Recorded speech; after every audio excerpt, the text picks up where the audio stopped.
No drugs in Bharuch camping અંતર્ગત Ankleshwar GIDC police સ્ટેશનમાંથી ગાંજાના જથ્થો 1.05 કિલોગ્રામ કુલ કિંમત ₹85.950ના મુદ્દામાલ સાથે એક ઇસમને ઝડપી પાડતી ભરૂચ એસઓજી ભરૂચ જિલ્લા વિસ્તારમાં યુવાધન નશાના રવાડે ના ચડે તથા નશાયુક્ત પદાર્થના ખરીદ વેચાણ અને હેરાફેરી અટકાવવા માટે અસરકારક અને પરિણામલક્ષી કામગીરી કરવા તથા આવી ગેરકાયદેસર પ્રવૃત્તિ કરતા ઇસમો વિરુદ્ધ કેસ કરવા પોલીસ મહાનિરીક્ષક શ્રી સંદીપસિંહ વડોદરા વિભાગ વડોદરા તથા ભરૂચ પોલીસ અધિક્ષક શ્રી અક્ષયરાજ નાવ દ્વારા no drugs in Bharuch camping અંતર્ગત જિલ્લાના તમામ અધિકારીશ્રીઓને સૂચના કરેલ, જે સૂચના આધારે પોલીસ ઇન્સ્પેક્ટર શ્રી એવી પાણમિયા તથા પોલીસ ઇન્સ્પેક્ટર શ્રી એ ચૈયા નાવના માર્ગદર્શન હેઠળ એસઓજી સ્ટાફની ટીમો બનાવી જરૂરી કાર્યવાહી હાથ ધરેલ.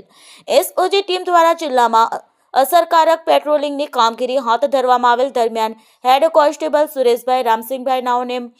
મળેલ ચોક્કસ બાતમી આધારે રેડ કરતા આરોપી સુરજ જગદીશ વર્મા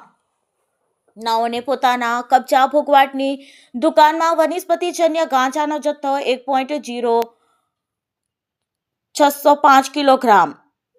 કુલ કિંમત ₹80,250નો તથા એક મોબાઈલ ફોન કુલ કિંમત ₹5,000 તથા રોકડ ₹700 મળી કુલ કિંમત ₹85,950ના મુદ્દામાલ સાથે આવતા આરોપી વિરુદ્ધ Ankleshwar GIDC police station NDPS એક્ટની કલમ 8(c) 20(b) 29 મુજબનો ગુનો રજીસ્ટર કરવામાં આવેલ છે. પકડાયેલ આરોપીના નામ સુરજ જગદીશ વર્મા, રહેવાસી હાટ, પ્લોટ નંબર 67, મીરાનગર, પકીઝા હોટલની પાછળ, સારંગપુર, તાલુકો અંકલેશ્વર, જિલ્લો ભરૂચ, મૂળ રહેવાસી પંચમુલી ગામ થાલા, ભાણપુર, જિલ્લો બસ્તી, ઉત્તર પ્રદેશ.